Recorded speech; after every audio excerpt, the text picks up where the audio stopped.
Spinning এর production প্রসেসে ছিলাম।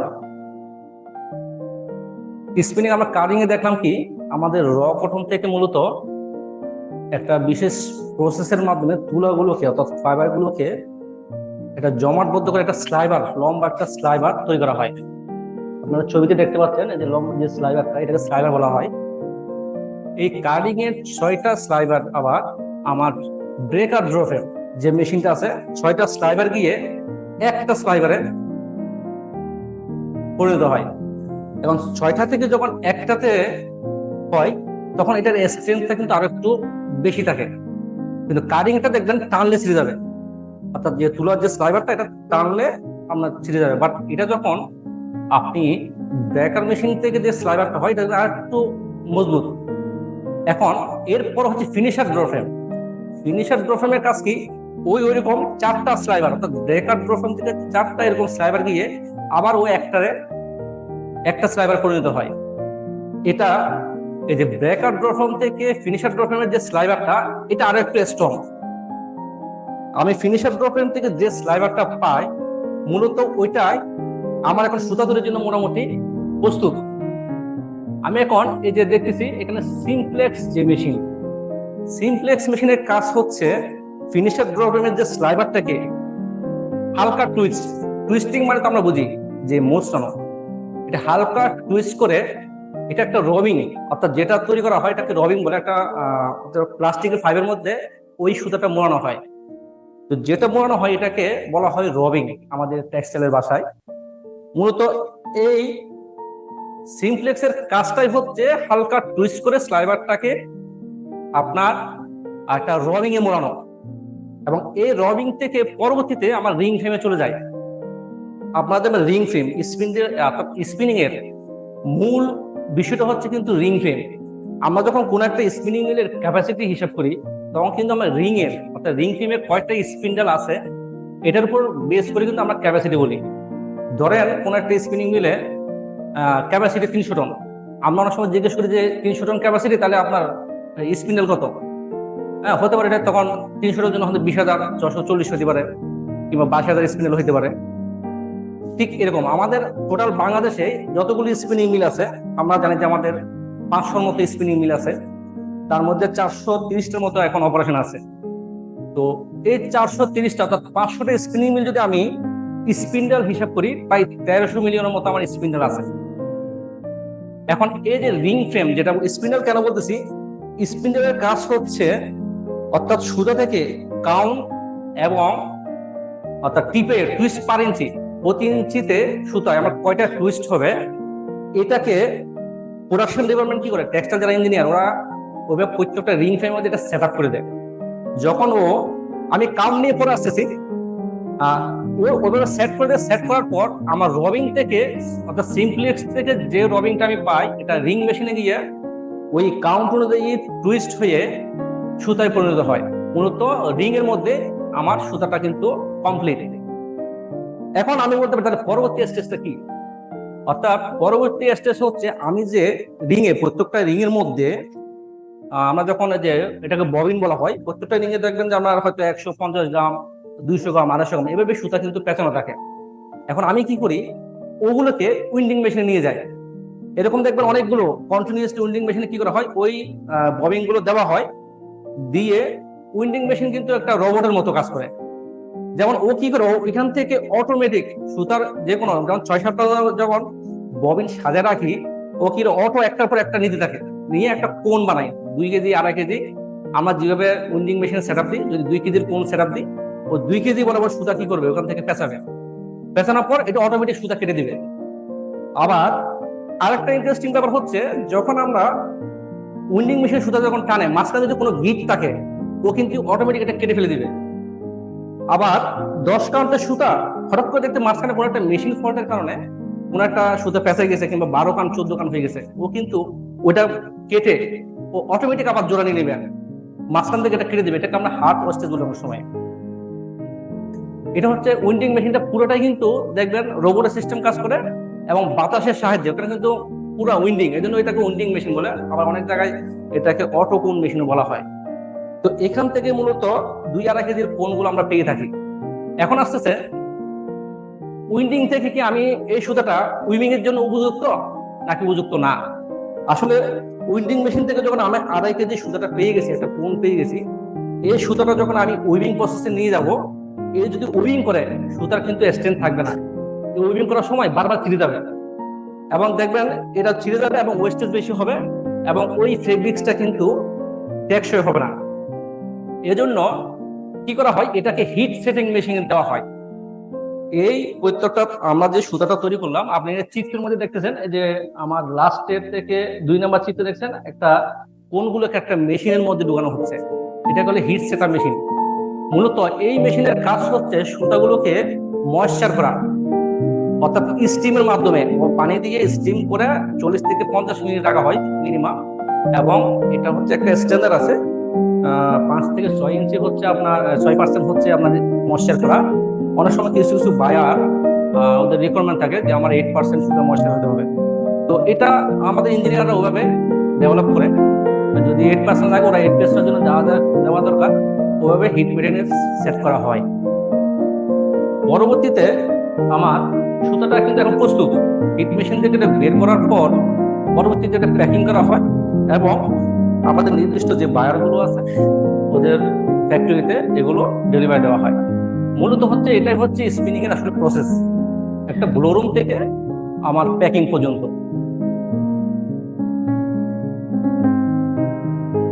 এতক্ষণ আমরা দেখলাম সুতা তৈরি, এখন তাহলে থ্রেড আমরা দেখতেছি এখানে ইয়ান আর থ্রেড।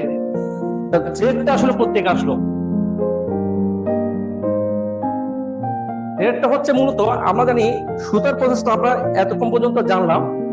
থ্রেডটা হচ্ছে 2টা কিংবা 3টা সুতাকে যখন আমরা আবার টুইস্টিং করে একটা সুতায় রূপান্তর করি এটাকে বলে থ্রেড। তাহলে আমার কথা হচ্ছে আমি যদি সুতা যদি ফেব্রিক্সে ইউজ করি তাহলে আমি থ্রেডটা কোন জায়গায় ইউজ করব? সেলাই করার জন্য। আমি যদি আমার এই শার্টটাই বলি, আমার সুতা দিয়ে কিন্তু আমার এই ফেব্রিক্সটা হয়েছে, এটা হচ্ছে ইয়ানের কাজ। আর মাঝখানে যে কলার, আমার যে হাত, সবগুলো যে সেলাই করতে যে সুতাটা আমরা ইউজ করছি এটা হচ্ছে থ্রেড। মূলত সুইং এবং এমব্রয়ডারি যে মেশিনে সুতাটা ইউজ হয় এটাকে বলে আমরা থ্রেড। তো এটা স্পিনিং এর আরেকটা প্রসেস বলা যায়।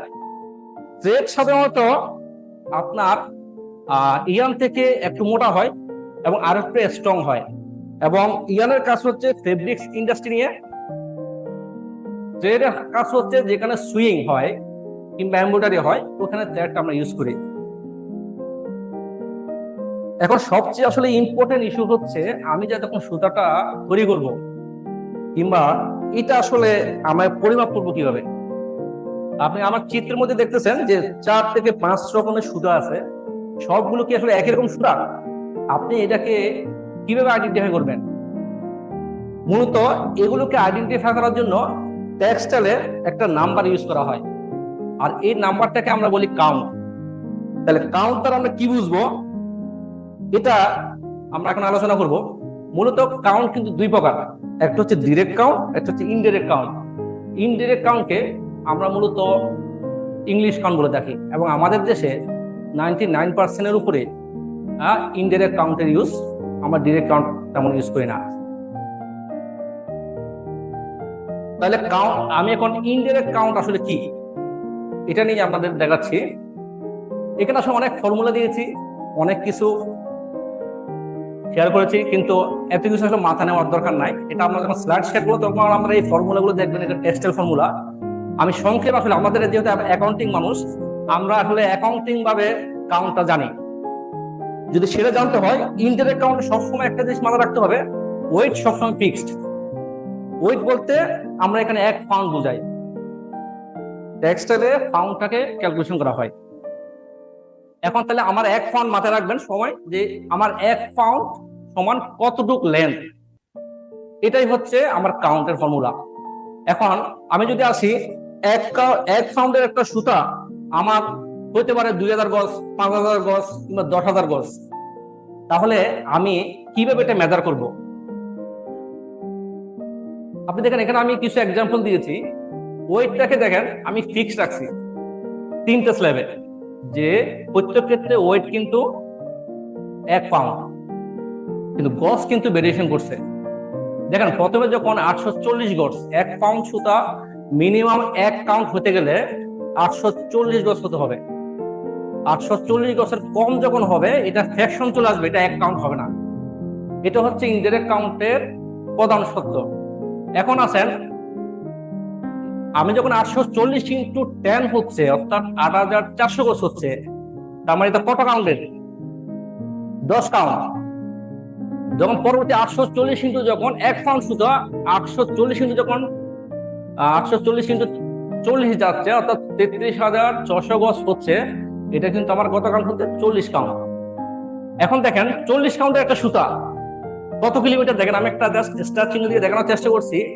1 পাউন্ডের একটা সুতা যদি 840 কাউন্ট হয়, তাহলে এটা কিন্তু 30 কিলোমিটার পর্যন্ত লম্বা হবে, অনলি 1 পাউন্ড সুতা। যখন এটা 2.5 কেজির একটা কোণ এটা মোড়ানো হয়, এটা 170 কিলোমিটার পর্যন্ত লম্বা হবে এই 40 কাউন্টের সুতাটা। মূলত তাহলে আমি যদি আমাদের প্রশ্ন করি, আসলে 10 কাউন্টের সুতা মোটা হবে নাকি 40 কাউন্টের সুতা মোটা হবে? ইয়েস, 40 কাউন্টের সুতাটা চিকন হবে, কারণ ওয়েট ফিক্সড। এটাই তো। এখন কাউন্ট সম্বন্ধে মোটামুটি ক্লিয়ার? কোনো কোয়েশ্চেন আছে?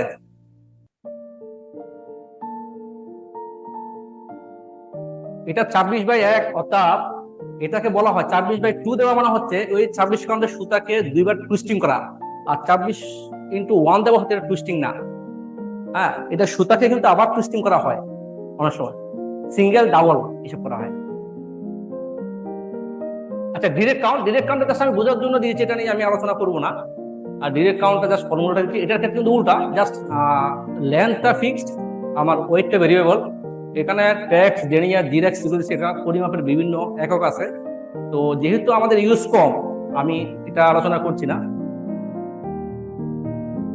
আমি জাস্ট স্পিনিং এর প্রি কস্টিং এর এভারেজ মেথডে একটা প্রি কস্টিং এর আমি এখানে একটা ফরম্যাট দিয়েছি। আপনারা দেখতে পাচ্ছেন 280 কেজি, 2,80,000,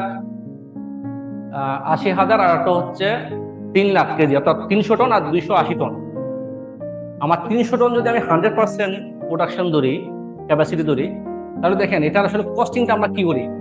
আমরা যখন কোনো একটা অর্ডার নেওয়া হয় কোনো একটা কাউন্টে, তখন আমরা দেখি আমার মার্কেটিং ডিপার্টমেন্ট থেকে অনেক সময় আমাদের প্রোডাকশন প্ল্যান হেডকে বলা হয় এটার একটা স্যাম্পল কস্টিং দেন, আসলে এই কাউন্টের এভারেজে আমরা কত খরচ করতেছে। তো আমরা মূলত এই ধরনের একটা ফরম্যাট কাউন্ট ওয়াইজ ম্যানেজমেন্টকে দিই, অথবা প্ল্যান হেডকে দিই, উনি মার্কেটিং ডিপার্টমেন্টকে দেন ওরা নেগোশিয়েট করে। তো আমি প্রথমে এখানে দেখছি আমাদের অ্যাভারেজ প্রাইস। আমি দেখলাম 30 কাউন্টের সুতার বর্তমান অ্যাভারেজ প্রাইস হচ্ছে 3.70। তাহলে এটার আসলে কস্ট কত? আমার তো কস্ট দুই প্রকার, একটা হচ্ছে ভেরিয়েবল কস্ট, একটা ফিক্সড কস্ট।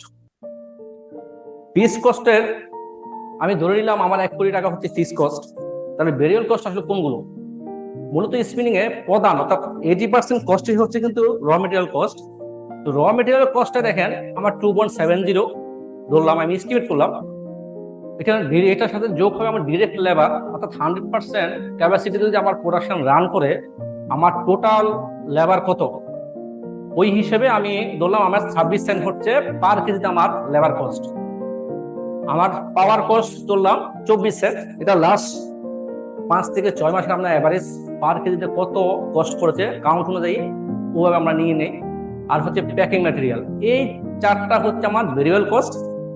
আর আমি এটার সাথে পর দিয়ে আমি সেলস থেকে যখন ভেরিয়েবল কস্ট বাদ দিতে আমি সিএম পাচ্ছি, দেন আমি ফিক্সড কস্ট ধরে নিলাম আমার 300 টন ক্যাপাসিটিতে আমার 1 কোটি টাকা। তাহলে আমি ওই কেজিতে যখন কস্টটা ভাগ দিচ্ছি, প্রতি কেজিতে আমার ডলার রেট কনভার্সন হয়ে আসছে কত? 31 সেন্ট। আর আমি যদি একটু কম ক্যাপাসিটি, অর্থাৎ আমার কোনো কারণে প্রোডাকশন কম হলো 20 টন, এক্ষেত্রে আমার ফিক্সড কস্টটা বেড়ে যাচ্ছে 33 সেন্টে। তাহলে আমি দেখলাম পার কেজিতে আমার প্রফিট দাঁড়াচ্ছে একটাতে 16 সেন্ট, একটাতে 14 সেন্ট। তো এটা আমি যখন ম্যানেজমেন্টকে প্লেস করি, দেন ওরা এটা ডিসিশন নেয় যে আমি এখন অর্ডারটা আসলে প্রসিড করবো না করবো না। এটা অনেক সময় দেখা যায় কি, মানে এরকম ভাবে সবসময় প্রোডাক্ট লাভ হইলে যে অর্ডার নেয় তা না, আসলে ডিপেন্ড করে ম্যানেজমেন্টের উপর। তো এই জায়গায় আসলে আমাদের কিছু নাই, করার নাই, কারণ আমরা ম্যানেজমেন্টকে এই কস্টিং এর ফরম্যাটটা দিয়ে দিই। আমি আপনাদেরকে দেখলাম না এখানে মেজর কস্ট কোনটা, র ম্যাটেরিয়াল। তাহলে আমি আপনাদেরকে এখন দেখাতে চাচ্ছি যে এই র ম্যাটেরিয়াল কস্ট আমরা কিভাবে ক্যালকুলেশন করি।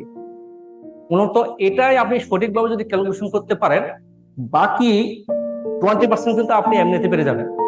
আপনার এই জায়গায় যদি মেজর ভুল হয় তাহলে কিন্তু আপনার অনেক গ্যাপ সৃষ্টি হবে, অর্থাৎ ম্যানেজমেন্টের যে রিপোর্টটা দিবেন এখানের মধ্যে অনেক ভেরিয়েশন চলে আসবে। এখন দেখেন র কটন যে কস্টটা, আমি যখন অর্ডার নিই আমি আসলে প্রথমে দেখি আমার এখানে ফ্যাক্টরিতে যে তুলাটা আছে, অর্থাৎ ওই সুতা তৈরি করতে গিয়ে যে র মেটেরিয়ালটা ইউজ হবে এটার আসলে পার কেজিতে কষ্ট কত। তা আমার ফ্যাক্টরিতে আমি ধরে নিলাম আমার 19 কোটি সামথিং যে তুলাটা আছে এটার 19 কোটি টাকা ভ্যালু, পার কেজিতে আমার আসতেছে কত 255 টাকা। এখন 255, আমি কি 1 কেজি তুলা দিয়ে কি 1 কেজি সুতা তৈরি করতে পারবো? পারবো না, আমার একটা প্রসেস লস থাকে। তো প্রসেস লস থেকে এটা কিন্তু আমরা প্রোডাকশন ডিপার্টমেন্ট থেকে জেনে নিই যে আমি এই 30 কাউন্টের সুতা তৈরি করতে গেলে আমার অ্যাভারেজ আসলে প্রসেস কস্ট লসটা কত। ধরে নিলাম ও 13% আমাকে প্রসেস লস দিল। এখন এটা আমি আবার ভেরিফাই করি। ভেরিফাইটা আমরা কিভাবে করি, লাস্ট আমি 3 মাস কিংবা 4 মাসের ডাটা নিয়ে আমি দেখি আসলে যে ও 13%টা দিয়েছে এটা আসলে কতটুকু লজিক্যাল। যদি ঠিক থাকে তাহলে আমি 13%টা নিব, আর যদি এটা যদি 14% হয় তাহলে আমার 14% দিয়ে কিন্তু মানে কষ্টটা করতে হবে। এখন ওয়েস্টেজ যদি 13% হয় তাহলে ইয়ার রিয়েলাইজেশন হবে কত, 87%। 100 থেকে আমি 13% বাদ দিলে আমার ইয়ার রিয়েলাইজেশন থাকে 87%। তাহলে আমার 1 কেজি সুতা তৈরি করতে গিয়ে তুলা কত লাগবে, 1.15। আমি 1কে যখন 0.87 দিয়ে ভাগ দিব তাহলে আমি দেখতে পাচ্ছি 1.15 কেজি তুলা দিয়ে আমি 1 কেজি কি পাচ্ছি, সুতা পাচ্ছি। তাহলে আমার ওই 1.15 কেজি তুলার দাম কত? আমি দেখেন 255কে আমি 1.15 দিয়ে মাল্টিপ্লাই করে 293 টাকা আমার কি টোটাল কটন কস্ট। এটা কি আমার, তাহলে কি এটা কি আমার পুরো কস্ট না, আমার যে একটা ওয়েস্টেজ হচ্ছে আমরা কিন্তু এটাও কনসিডার করি, কারণ 13% তো আমার পুরোটাই লস না, এটা থেকে একটা রিকভারি ভ্যালু আছে। আমরা কি করি, লাস্ট 5 থেকে 6 মাসের অ্যাভারেজ যে ওয়েস্টেজ ভ্যালু যেটা ইউজেবল এটার যে ভ্যালু এবং এটা অ্যাভারেজ যে প্রোডাকশন লাস্ট 6 মাসের এটা নিয়ে আমরা পার কেজিতে আসলে কত রিয়েলাইজেশন করছি, অর্থাৎ রিয়েলাইজেশন ফ্রম ওয়েস্টেজ, ওয়েস্টেজ থেকে পার কেজিতে কত পাইছি এটা আমরা নিই। আমি দেখি 4 টাকা 54 পয়সা আমি পেয়েছি। তাহলে আমার নেট কটন কস্ট হচ্ছে 1 কেজি তুলার জন্য সুতার জন্য 288 টাকা। এখন এটাকে আমি ডলার কনভার্সন করলে দেখবেন আমার 2.70 আমি কস্ট পাই। আপনারা দেখছেন 288কে আমি 106.97, এটা হচ্ছে আমাদের জুনের একটা আমি ডলার রেট নিয়েছি। তো আমাদের র মেটেরিয়াল কস্টটা এভাবে আসে 2.70।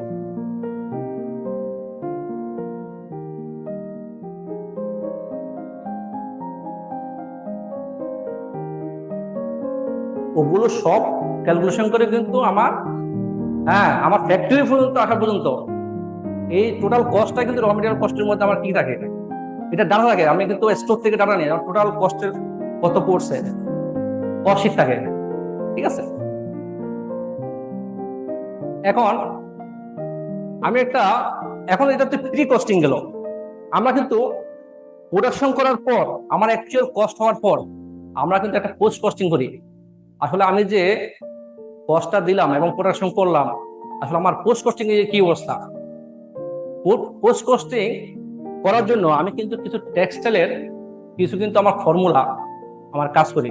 যেমন আপনারা এখানে দেখতে পাচ্ছেন স্ক্রিনটা অনেক ছোট, এখানে কাউন্ট আর প্রোডাকশন কিন্তু আমি পেয়ে যাই প্রোডাকশন ডিপার্টমেন্ট থেকে। এখানে দেখছেন 10 কাউন্ট, 16 কাউন্ট, 20 কাউন্ট, এখানে বিভিন্ন কাউন্ট আছে 40 কাউন্ট পর্যন্ত 300 টন, টোটাল 300 টন সুতা কিন্তু প্রোডাকশন হয়েছে।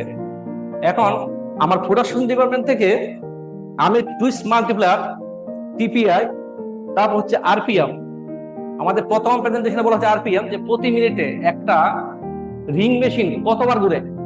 এখানে দেখা যাচ্ছে 10 কাউন্টের জন্য প্রতি মিনিটে একটা রিং মেশিন 11,000 বার ঘুরে।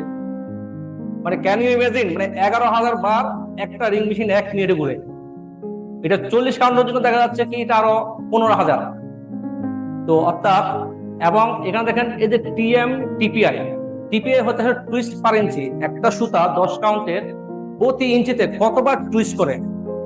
এখানে দেখেন সুতার কাউন্ট যত বেশি হবে পার ইঞ্চিতে টুইস্টটা তত বেশি হবে, এবং এটা তত বেশি চিকন হবে, এবং এটার জন্য মেশিন আওয়ারটা বেশি লাগবে। এখানে দেখতে পাচ্ছেন যে মেশিন স্পিড এবং ইফিসিয়েন্সি, ইফিসিয়েন্সি ওরা সেট করে দিবে। আমরা ইফিসিয়েন্সিটা কিভাবে বের করি? ইফিসিয়েন্সি হচ্ছে আপনার টোটাল যে আমার টাইমটা, এটার থেকে মেশিনের যে টাইম, এখান থেকে যে আমার যে টাইমটা আমার মেশিন চলে নাই, অর্থাৎ আইডল মেশিন টাইমটা যে বসে আছে, এটাকে বাদ দেওয়ার পর আমরা ইফিসিয়েন্সিটা বের করি, এবং এটা প্রোডাকশন ডিপার্টমেন্ট থেকে আমরা এটা নিয়ে নিই। আপনি এই তথ্যগুলো যখন প্রোডাকশন ডিপার্টমেন্ট থেকে পাবেন, আপনি ইজিলি ক্যালকুলেশন করে নিতে পারবেন একটা রিং মেশিন প্রতি শিফটে আপনার কত কেজি প্রোডাকশন করছে সুতা। এটাকে বলে গ্রাম পার স্পিন্ডাল পার শিফট আমাদের স্পিনিং এর ভাষায়। অর্থাৎ একটা রিং মেশিন পার স্পিন্ডাল পার শিফটে কত প্রোডাকশন করছে আপনি এই ফর্মুলা দিয়ে বের করে নিতে পারবেন। আপনারা দেখেন এখানে প্রোডাকশন কেজি স্পিন্ডাল শিফট দিয়ে একটা রো দেওয়া আছে। এখানে 10 কাউন্টের সুতা, অর্থাৎ এক শিফটে দেখা যায় কি 660 গ্রাম পর্যন্ত সুতা তৈরি করতে পারে, যেখানে 40 কাউন্টের 110 গ্রাম। তার মানে 40 কাউন্টের সুতা তৈরি করতে গিয়ে অনেক বেশি সময় লাগে, এবং এটার কস্টটা কিন্তু অনেক বেশি। এখন দেখেন, আমি যেহেতু আমরা প্রথমেই জানি যে তুলাটা সুতার জন্য কিন্তু সেম, 40 কাউন্টের জন্য 1 কেজি তুলা বানাতে, সুতা বানাতে যে তুলা লাগবে, 10 কাউন্টের জন্য কিন্তু সেম তুলা লাগবে। তো তুলার কোনো ভেরিয়েশন নাই, ওই জন্য আমরা তুলার যে কস্ট থাকে এটাকে কিন্তু আমরা প্রোডাকশন রেশিও ভাগ করে দিই। আর বাকি যে ওভারহেড গুলো, আমার যত ধরনের ওভারহেড আছে সবগুলোকে আমি স্পিন্ডাল, টোটাল স্পিন্ডালকে যোগ করে টোটাল কস্ট দিয়ে আমি একটা ভাগ করার পর রেশিও অনুসারে, স্পিন্ডাল রেশিও অনুসারে কিন্তু আমি কস্ট ক্যালকুলেশন করি। আপনি দেখেন, আমি 10 কাউন্টের, একটু আমরা স্লাইডে যান, 10 কাউন্টের সুতা আমার দেখা যাচ্ছে কি 12,500 কেজি প্রোডাকশন করছে, যেখানে 1 কেজি প্রোডাকশন, অর্থাৎ একটা স্পিন্ডাল আপনার 660 গ্রাম প্রোডাকশন করে এক শিফটে। তাহলে 12,500 করার জন্য কয়টা স্পিন্ডেল ইউজ করছে? এখানে আমি দিয়েছি দেখেন ফর্মুলার মধ্যে, এটা 18,879টা স্পিন্ডেল কিন্তু ইউজ করে এই 12,500 কেজি তৈরি করার জন্য। ওই স্পিন্ডেল অনুসারে আমরা বাকি কস্ট গুলো আমি ক্যালকুলেশন করে দিই। আমি প্রথমে এগুলোকে টোটাল কস্টে দিয়েছি, পরে দিয়ে দেখেন আমি ডলার ভ্যালুতে নিয়ে আসছি। আপনি নিচের লাইনটা খুব ইম্পর্টেন্ট, এটা একটু দেখেন আপনারা। আমাদের যদি এক্সেল শিট চান আমরা এটা দিয়ে দিব, কোনো সমস্যা না, তাহলে ক্যালকুলেশনটা বুঝতে পারবেন। এখানে দেখেন ম্যাটেরিয়াল কস্ট কিন্তু সবার জন্য সেম, কিন্তু 2.70, কারণ 40 কাউন্টের জন্য যে ম্যাটেরিয়াল কস্ট আমার 10 কাউন্টের জন্য সেম, বাট বাকি যে ফ্যাক্টরি ওভারগুলো কিন্তু সেম না। আপনি দেখেন 10 কাউন্টের জন্য কিন্তু 0.16 সেন্ট, যেখানে 40 কাউন্টের জন্য 1.10, $1 পার হয়ে গেছে। এভাবে প্রত্যেকটা কস্ট কিন্তু দেখেন আপনি কিন্তু কাউন্ট অনুসারে কিন্তু বেরি করছে, এবং এক পর্যায়ে দেখেন আমার 10 কাউন্টের টোটাল কস্ট পড়ছে 2.90, যেখানে 40 কাউন্টের কস্ট পড়ছে 3.98। এখানে মূলত ওই যে আমার ম্যাটেরিয়ালটা সেম, বাট বাকিগুলো কিন্তু বেরি করতেছে। ওই জন্য আমার দেখবেন 10 কাউন্টের একটা সুতার প্রাইস মার্কেট গুলো যত, 40 কাউন্টের ভ্যালু কিন্তু $1.5 কিংবা $2 কিংবা $8 বেরি করে। তো মূলত এটাই ছিল আসলে আমার পোস্ট কস্টিং। এই যে আমরা প্রোডাকশন পার শিফট পার স্পিন্ডাল কিভাবে ইউজ করি, এটার ফর্মুলাটা আমরা এখানে দিয়ে দিয়েছি। আপনারা এখান থেকে বুঝতে পারতেছেন যে স্পিন্ডাল স্পিড, ইফিসিয়েন্সি। এখন 1 মিনিটে যেহেতু কত স্পিড হয়, এবং এটা 60 মিনিটে কত হয়, এবং 8 ঘন্টা যেহেতু এক শিফট। আপনাদের স্পিনিং মিল গুলো কিন্তু 24 আওয়ার্স চলে, শিফটিং বেস। তো এখানে এক শিফটে করা হয়। পরে দিয়ে দেখেন আবার টিপিআই দিয়ে যান, টিপিআই হচ্ছে পার ইঞ্চিতে কত টুইস্ট করতেছে, এবং ইয়ান কাউন্টটা দিবেন। এরপর যেহেতু 1 ইঞ্চি 34 ইঞ্চি দিতে হবে, 34 ইঞ্চি 1 গজ, তাহলে 840 গজ কত হয়। এভাবেই কিন্তু ফর্মুলাটা সেট করা, দেন 2.2046 দিয়ে ভাগ দিলে এটাকে কেজিতে চলে আসবে।